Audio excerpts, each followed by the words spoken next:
Halo anak-anak, jumpa lagi dalam video pembelajaran IPA. Dalam video pembelajaran kali ini, kita akan belajar tentang sistem klasifikasi 5 kingdom. Apa saja yang akan kita pelajari? Yaitu adalah sistem klasifikasi 5 kingdom, ciri-cirinya, mengenal mikroskop, dan cara menggunakan mikroskop. Yang pertama, kita akan belajar tentang kingdom Monera. Monera adalah makhluk hidup bersel satu atau uniseluler yang tidak memiliki membran inti atau prokaryotik dan pada umumnya berkembang biak dengan cara membelah diri. Contohnya adalah bakteri dan ganggang biru. Yang kedua, kita akan belajar tentang kingdom Protista. Protista adalah makhluk hidup yang memiliki membran inti atau eukariotik, ada yang bersel tunggal dan multiseluler. Protista dibedakan menjadi protista mirip hewan atau protozoa, mirip tumbuhan atau alga, dan mirip jamur. Kingdom yang ketiga adalah fungi.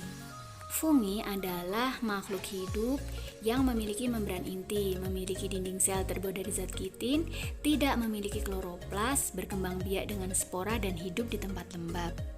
Yang keempat adalah plantae atau tumbuhan yang dibedakan menjadi tumbuhan lumut, tumbuhan paku, dan tumbuhan biji. Tumbuhan lumut memiliki akar rizoid, memiliki akar, batang, dan daun yang belum sejati dan hidup di tempat yang lembab. Sementara tumbuhan paku adalah tumbuhan yang sudah memiliki berkas pembuluh, memiliki akar, batang, dan daun sejati, dan pada daun dewasa memiliki sorus atau kotak spora. Tumbuhan yang ketiga adalah tumbuhan berbiji yang dikelompokkan ke dalam dua macam, yaitu Gymnospermae dan Angiospermae. Gymnosperma atau berbiji terbuka, ciri-cirinya biji tidak dilindungi daging buah, memiliki strobilus jantan dan betina, daunnya runcing seperti jarum. Angiospermae atau tumbuhan berbiji tertutup, bijinya dilindungi daging buah, ada alat kelamin jantan benang sari, betinanya putik, daun menyirip, menjadi dan sejajar, serta mengalami pembuahan ganda. Kingdom yang terakhir atau yang kelima adalah Animalia atau hewan. Nah, hewan dikelompokkan ke dalam dua macam, yaitu hewan yang bertulang belakang atau vertebrata dan avertebrata atau hewan yang tidak bertulang belakang. Perbedaannya disajikan dalam tabel berikut ini. Macam-macam vertebrata. Yang pertama adalah kelas Pisces atau ikan, bernapas dengan insang, hidup di air, tubuhnya bersisik, berkembang biak dengan cara bertelur. Contohnya ada ikan bandeng, ikan mas, dan lain-lain. Selanjutnya adalah kelas amfibi. Pernahkah kalian menemukan katak? Nah, katak tergolong dalam kelas amfibi dengan cirinya berdarah dingin, dapat hidup di darat maupun di air, membuai telur secara eksternal. Kelas reptilia. Ciri-cirinya bernapas dengan paru-paru, kulitnya keras dan bersisik, termasuk hewan berdarah dingin, berkembang biak dengan bertelur dan beranak. Contohnya ada bunglon, ular, buaya, penyu, dan lain-lain.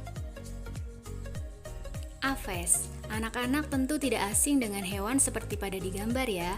Ya, ayam adalah termasuk dalam kelas Aves dengan ciri-ciri bernapas dengan paru-paru, tubuhnya ditutupi bulu, memiliki sayap untuk terbang, termasuk hewan berdarah panas, memiliki pundi-pundi udara, berkembang biak dengan bertelur. Contohnya ada ayam, burung, bebek, angsa, dan lain-lain. Kelas vertebrata yang terakhir adalah kelas Mamalia. Ciri-cirinya adalah bernapas dengan paru-paru, tubuhnya ditutupi rambut, menyusui anaknya, berdarah panas, dan berkembang biak dengan beranak. Contohnya ada sapi, kerbau, kuda, dan lain-lain. Selanjutnya adalah hewan avertebrata atau tak bertulang belakang. Yang pertama adalah porifera atau hewan berpori. Cirinya tubuhnya seperti spons, hidup di dasar laut. Contohnya ada Euspongia, Skipa, dan Spongia.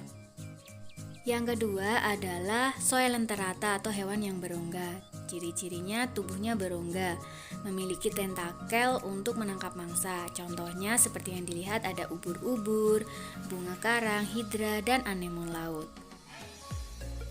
Yang ketiga, kita mengenal tentang cacing pipi atau Platyhelminthes. Cirinya bertubuh lunak, tubuhnya simetris bilateral, bentuknya pipi. Contohnya ada Cestoda, cacing hati, dan lainnya. Selanjutnya adalah cacing gilik atau Nemathelminthes. Cirinya bertubuh lunak, berbentuk bulat panjang, tidak bersegmen. Contohnya ada cacing kremi, cacing perut, dan lain sebagainya. Yang kelima adalah cacing gelang atau Annelida. Bertubuh lunak, beruas-ruas seperti cincin. Contohnya ada lintah, ada cacing tanah, pacet, dan masih banyak lagi. Avertebrata yang selanjutnya adalah moluska atau hewan bertubuh lunak, bercangkang, banyak lendir, dan terbungkus mantel. Contohnya ada keong, siput laut, dan kerang. Selanjutnya adalah hewan berbuku-buku atau yang disebut dengan arthropoda. Cirinya tubuhnya dapat dibedakan menjadi kepala, dada, dan perut. Terbungkus zat kitin yang keras. Dikelompokkan ke dalam insek atau serangga, Arachnoidea atau laba-laba, Myriapoda lipan, dan krustasea udang-udangan. Nah, anak-anak, yang terakhir kita akan pelajari tentang Echinodermata atau hewan berkulit duri. Tubuhnya ditutupi duri, simetri radial, terdapat kaki ambulakral. Contohnya ada landak laut, bulu babi, bintang laut, teripang, dan lain sebagainya. Baik anak-anak, sebagai tambahan mari kita mempelajari tentang mikroskop, yaitu alat optik yang digunakan untuk mengamati sel atau benda kecil. Terdiri dari mikroskop cahaya ataupun mikroskop elektrik, dibagi menjadi monokuler dan binokuler. Mikroskop monokuler adalah mikroskop dengan satu lensa okuler, sementara mikroskop binokuler adalah mikroskop yang memiliki dua lensa okuler. Nah, ini adalah bagian-bagian dari mikroskop. Berikut ini akan disajikan bagaimana bagian-bagian mikroskop dan cara menggunakannya. Selamat menyaksikan. Kita mau jelaskan lagi bagiannya. Yang ini tadi kaki mikroskop, kemudian ini lengan mikroskop, yang di sini ini dekat dengan mata kita mengamati. Ini namanya adalah lensa okuler. Kemudian yang dekat dengan objek, jadi benda kita yang akan kita amati kita letakkan di sini. Ini namanya adalah lensa objektif. Nah, kemudian bagian yang di sini bulatan ini namanya adalah makrometer. Jadi ini bisa kita gerakkan naik turun. Nah, yang kecil ini adalah mikrometer. Aku contohkan. Ini kita punya preparat awetan ya. Jadi seperti ini namanya D-glass. Jadi sel yang akan kita amati kita taruh di sini. Kemudian di sini ada penjepitnya. Kita sesuaikan letak selnya sampai di tengah posisinya.